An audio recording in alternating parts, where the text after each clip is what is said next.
Welcome to Spanish Grammar Lessons by myself, Mr. Crucides. This is lesson number 2 on the present tense. So first of all, what is the present tense in English and when do we use it? Whenever you're learning a verb tense in another language, it's kind of very difficult to get to grips with it if you don't really have an appreciation of what it is in English first of all. So the present tense is really common in English. We use it all the time, therefore we're going to be using it all the time in Spanish. And we use it when we're either talking about things that are happening now or for things that happen in general. So there are English has two present tenses. The good news is Spanish only has one, so it's really easy for us. So I play, I am playing, I eat, I am eating. These are all present tense. So here's an example. At the moment I am talking English. I am talking, that's the present tense because I'm describing what's happening right now. I am talking English. But I talk Spanish.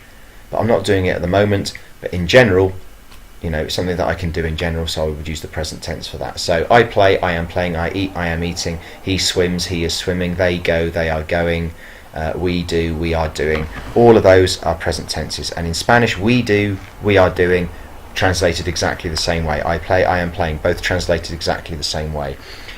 Now what we need to do is we need to memorize some verbs. When you learn a verb, when you decline a verb or conjugate a verb, you're always going to do it in this order. You do the singular forms first, the first person, the second person, the third person, then you do the plural forms, first person, second person, third person, and so that therefore means you're doing it in this order. I, you, he, she, it. The he, she and it, they're all the same in Spanish. Then it goes we, you plural, and they. So if ever I say third person singular, that means the he form of the verb or the she form of the verb. If I say second person plural, then that's the you form of the verb in the plural. So, how do you decline a verb that's an AR verb like hablar? There are so many verbs in Spanish that end in AR.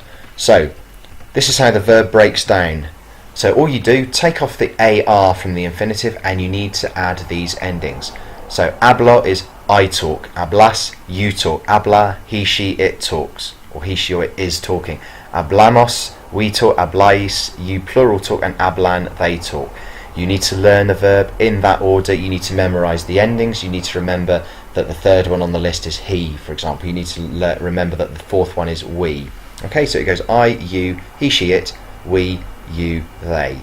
Memorize the endings, memorize the order, and once you've learnt these endings, you can apply those same endings to all the other AR verbs that exist in Spanish.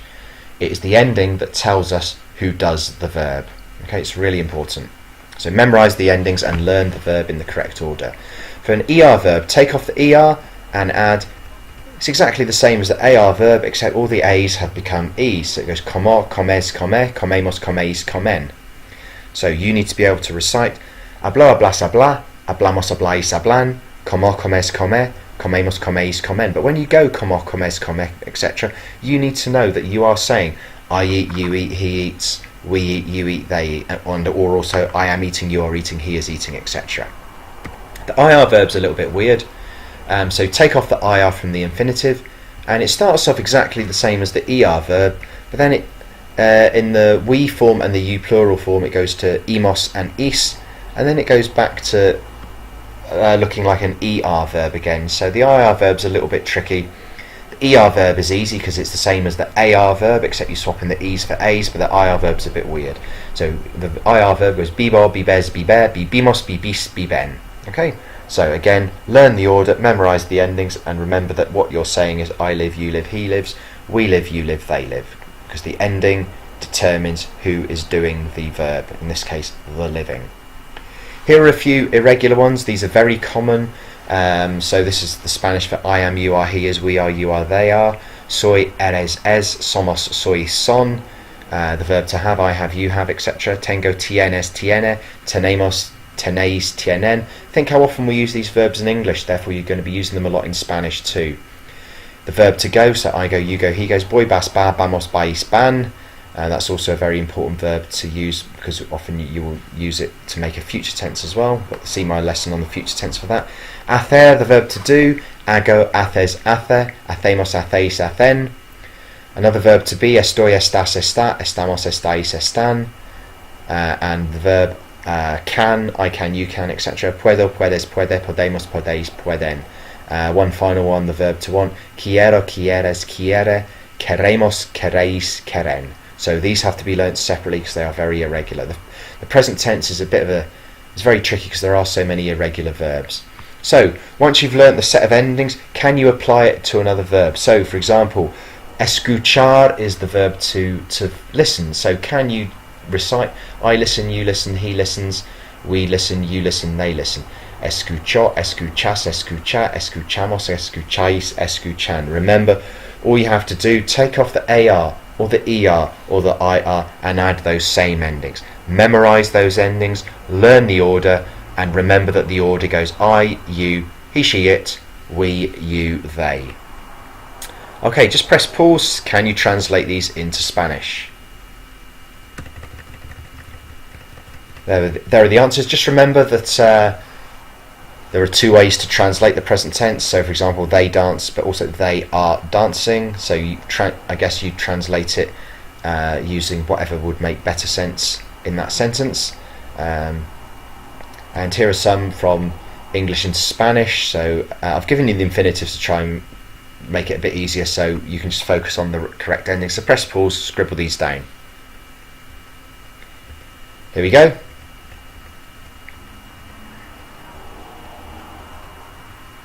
Okay, so all you have to do, take off the AR or the ER or the IR and add the appropriate ending. So recap. You use the present tense in Spanish in exactly the same way as in English. That is to talk about something that's happening in general or something that is happening now. At the moment, I am eating a sandwich.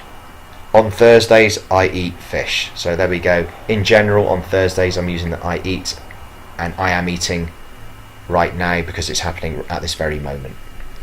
In Spanish, all verbs follow the same patterns and the endings change depending on who is doing the verb. So you need to memorize all the endings of an AR verb, of an ER verb and an IR verb. And those endings can be applied to all other verbs in that verb group. And there are so many AR verbs in Spanish, there are quite a lot of ER and IR verbs as well. And unfortunately there are some irregular ones like estar, tener, poder, ir, that you need to learn separately, but they're also equally important. So make sure you learn the endings for each group. Remember, you have to take off the AR, the ER and the IR from the infinitive. Remember the order and make sure you understand what the order is in English. Because if you can go hablo, hablas, habla, hablamos, habláis, hablan, I can get my 5-year-old nephew to do that, but that means nothing to him because he won't know that means I talk, you talk, he talks, we talk, you talk, they talk. So it's very important that you remember what the order is in English as well. Okay, that's all. Thank you very much.